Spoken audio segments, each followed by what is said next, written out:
Well, good morning, everybody. Welcome back to the channel. I am at my local wildlife refuge, and ironically, it is right next to a major freeway. So you probably hear some traffic in the background, but we are here to find hummingbirds, specifically nesting hummingbirds. Last year, I got to photograph a nesting female Rufous Hummingbird, which was fantastic. And we are right smack dab in the middle of nesting hummingbird season right now here in Washington. So I haven't seen any yet. I've been out here the past couple weekends looking for them, but I've got a good feeling about today. I've seen a couple photos of Rufous females in their nests popping up on Facebook. No one, of course, revealing locations, so we are very much out on our own today, but I'm keeping my eyes peeled, especially for other photographers who might have their cameras pointed up in the trees. So wish me luck, come along, let's see if we can find ourselves some nesting hummingbirds.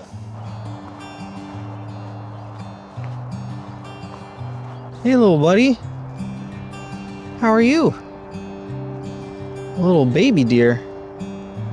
This guy's only about 15 feet away from me right now. I would never normally come this close, but there's the walking path. There's not much room to go, and you can actually see his sibling right there by that tree. Really cool. We'll leave him be. I'm no expert at finding hummingbird nests, but I will share what I learned last season when I got to learn from some really experienced people out here. First of all, is that in the Pacific Northwest, these Rufous hummingbirds really like to build their nests out of lichen and moss. Maybe that's the same case everywhere, but at least around here, there's a lot of that to go around, so that's what they build them out of. The nests end up being about the size of a golf ball, and that is useful information, but I think the most useful thing that I learned last year is where they like to build their nests. They like to build them near water, and they like to build them on downward facing sloped branches, where essentially you're looking for that little golf ball sized mat of lichen and moss. It is really, really well camouflaged, but they always seem to place them on branches that slope downwards, sometimes on the downward facing parts, but more often than not, they kind of wait for that downward sloping branch. Pardon my microphone for a minute. The branch goes down and then goes horizontal as it kind of gets close to the water. That termination where it goes horizontal is where a lot of the hummingbirds around here tend to build their nests.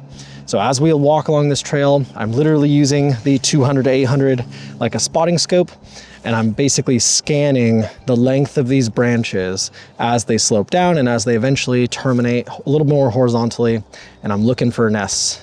And I'm just looking at every single branch that seems like it would be a good candidate, and there are a lot of them. But I'm looking at the trees where there were nests last year. I'm looking at the trees next to those, and I'm hoping that some of the lessons that I learned last year will help us find a nest today. So I'm gonna quit talking to camera. I'm gonna keep looking, and hopefully bring you back once we find a nest.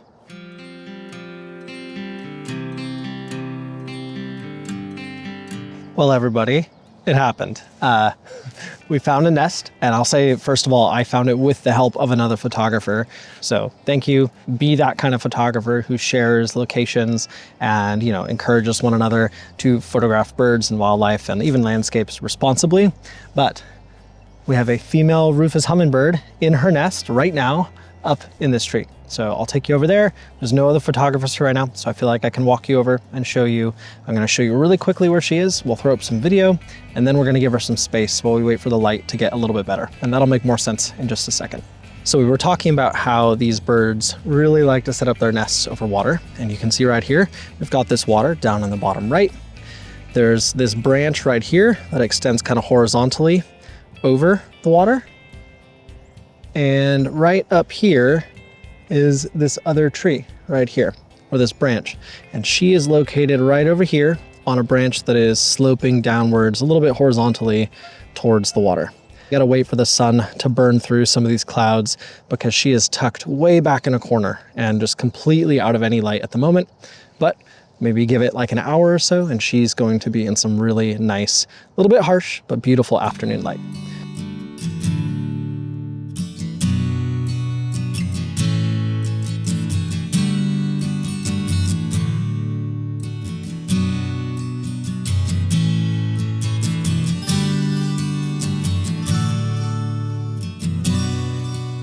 As much as I enjoy that wetland boardwalk area over there, it is getting busy here. There are a lot of photographers showing up, a lot of people showing up, which is great. Everyone should come out and enjoy wild spaces like this. but can make it hard to shoot. And there are so many red-winged blackbirds out. They are making me want to move off to a more open area where I might be able to get a better shot of them. So we're gonna move to a more grassland area at the opposite end of the refuge out here.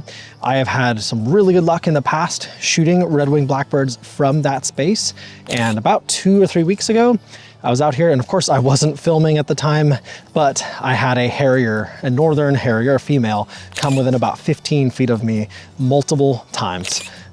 So we're gonna move off, try and go over there and shoot some red-winged blackbirds while we wait for the sun to pop out and light up our gorgeous little female hummingbird sitting on her nest. So still, this place is popping off. There is so much going on, so much activity, and I'm here for it. So there was a male Rufous Hummingbird right up here at the top of this bush just a second ago. And if there's one thing you can trust about male hummingbirds, it's that they are super territorial this time of year, and they will come back. And the Rufous especially, like I said earlier, they really sound like bumblebees to my ears. They're really just buzzy. So I'm gonna hang out and see if he shows up again. I would bet good money. Oh, he's back. Speak of the devil, he's right there.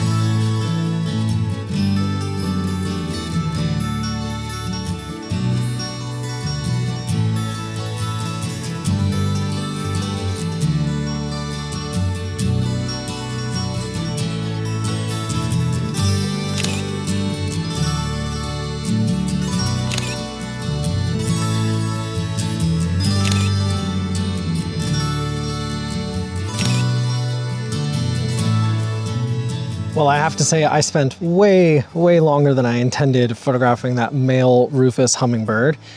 I just had no self-control. He kept popping up on the same little branch and I kept shooting, kept going after that like takeoff shot or that wing spread shot, and we finally got it. It took me probably like a solid 35, 40 minutes sitting there. And as you can probably tell right now, the sun is now out in full force, which is great news for our female Rufous Hummingbird over in the nest. I'm sure she's getting nice and toasty, and we'll be able to get some good shots of her, maybe even taking off of the nest if I'm super lucky, although that is very rare for these Rufous females. But yeah, I'm gonna keep working out here towards the grasslands, still hoping for that red-winged blackbird shot if we are so lucky. But we're getting to the point where as the ground heats up, as the air heats up, we're gonna start getting atmospheric distortion happening, which is a serious issue when you're shooting at 800 millimeters, or if I put on the R7, 1280 millimeters, can really cause your images to be a lot less sharp than you would like. And you just really have to focus as the day heats up on shooting closer and closer and zooming with your feet, as it were. So gonna keep working our way out here and then turn around and say hi to our Rufous female Rufous Hummingbird on our way out. But I've still got my fingers crossed for a nice red-winged blackbird shot to kind of round out the day.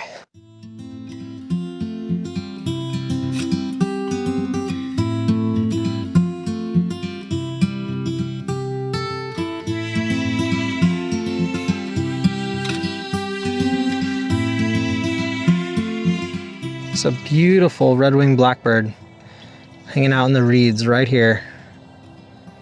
Gonna turn on pre-capture, see if we can get a good shot of him taking off. Here we go, he's ready. There we go.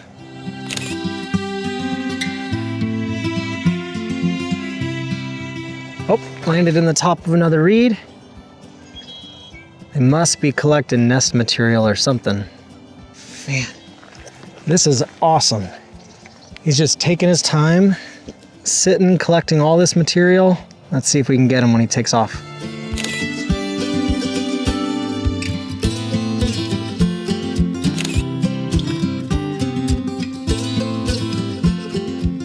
Not sure if you can see him, but the exact same little male Rufous Hummingbird I was shooting earlier is right there on top of his little bush again. It pays to get to know the behavior of the birds that you're interested in photographing. And I am interested in photographing this Rufous Hummingbird nest.